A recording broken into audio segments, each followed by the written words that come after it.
So Ida B. Wells worked both on like women's suffrage and women's liberation, women's rights, as well as doing a lot of work towards anti-lynching and black liberation in general. Slave masters had a very big concern and a lot of interest for the body of the slave, but no interest at all for the soul of the slave or the person. Sometime in the 1500s, the Pope wrote a letter to the Spanish colonies and told them to stop using indigenous people as slaves.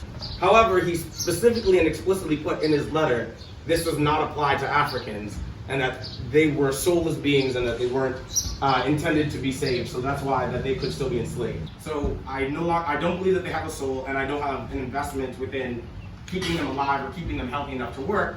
And she believes this is what leads to lynching. Now that there's no need to keep them alive, I can let all of my truly evil tortures and forms out all the way to the point of killing these black people.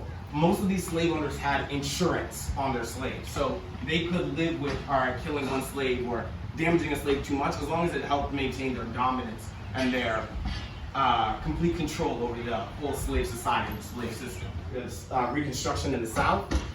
W.E.B. Du Bois and Angela Davis both describe this as the most radical time in American history, in that for this little over a decade period, the U.S. government did give a significant amount of power to the states to actually truly try to reform themselves and create a system that wasn't based on required slavery. However, the issue is, as Southerners got more and more upset about these changes that were going on, as well as always being occupied by the National Guard during this period, the government recedes and decides to end Reconstruction. This idea that black people would rise up and start taking over all of the southern states and destroying all of their property, and this was the reason that white men had to go and round them up and kill them and then hang them up on trees. Again, back to the first lecture where I talked about FTP and F their property, and this idea of like protecting property relations and protecting this idea that certain property relations are sacred. As slaves would do simple things like, but not even simple things, but like something of destroying farming tools while being a sharecropper could be enough to be for a person to be like, oh, you were trying to destroy my property, you're trying to harm my ability to make money. But in actuality, this black person is just saying, oh, I've been trapped in this illegal contract through sharecropping, and where now you've just recreated me as a slave, and my only ability to fight back is to break this piece of property, quote unquote, that you have. And that, though, in and of itself was enough to say, oh, they're trying to gather up, they're trying to riot, they're trying to create an insurrection that existed in other parts of the world and now place it here. And so in order to protect society from that happening, there needed to be these killings and public lynchings of black men to protect this purity and honor. I wanted you all to read Ida B. Wells and then to go on to read these statistics, is because there is actually a very close relationship between vigilante violence and particularly lynchings and policing and the history policing has. So to give a quick history lesson rundown of policing and police in general, if we look at maps of the US over time, as emancipation happens, particularly after Reconstruction, 1877, you see a huge boom in police departments pop up all around the country. At the time, mind you, the country is significantly smaller without the western portion, but still, what is the United States at that point, particularly in the South?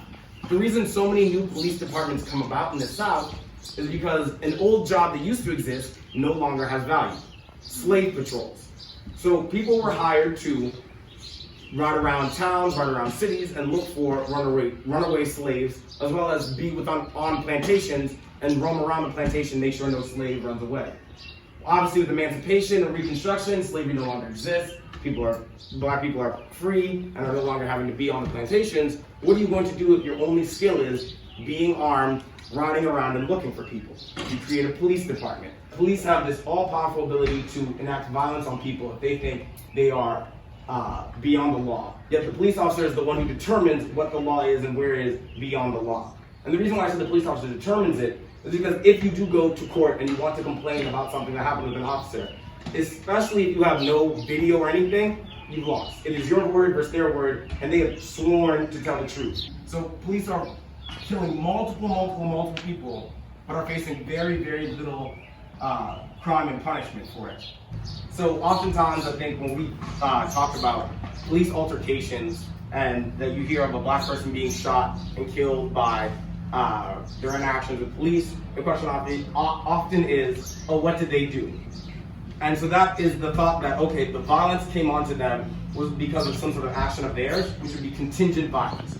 40% of all murders within the US go unsolved. Only 23% of all sexual assaults are currently reported, and less than 1% of all rapists are incarcerated. The police regularly are clearly failing at their job to protect oppressed people and marginalized people from the most dangerous of criminals. In 13 of the largest 100 US cities, police departments kill black men at a higher rate than the murder rate. I think oftentimes a common retort that people try to bring up when you want to talk about police violence is quote unquote black on black crime.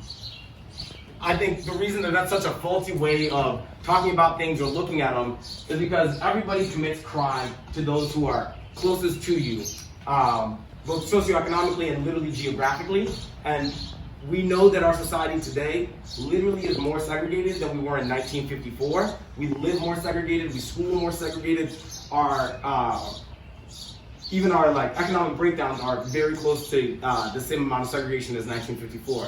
Police are not there to prevent crime. There are literally multiple Supreme Court cases where the Supreme Court said, oh no, cops are not in the wrong for not preventing a crime. I think we should have just a short, quick discussion about anarchy, in that anarchism and anarchy is an actual social philosophy and political theory on a way of organizing society. And though it's oftentimes used as synonymous to chaos or destruction and stuff like that, that is really a tactic that's been built up since early in the 17th century to try to discredit a lot of these anarchists as saying oh, well, your society would only lead to chaos, destruction, other things like that.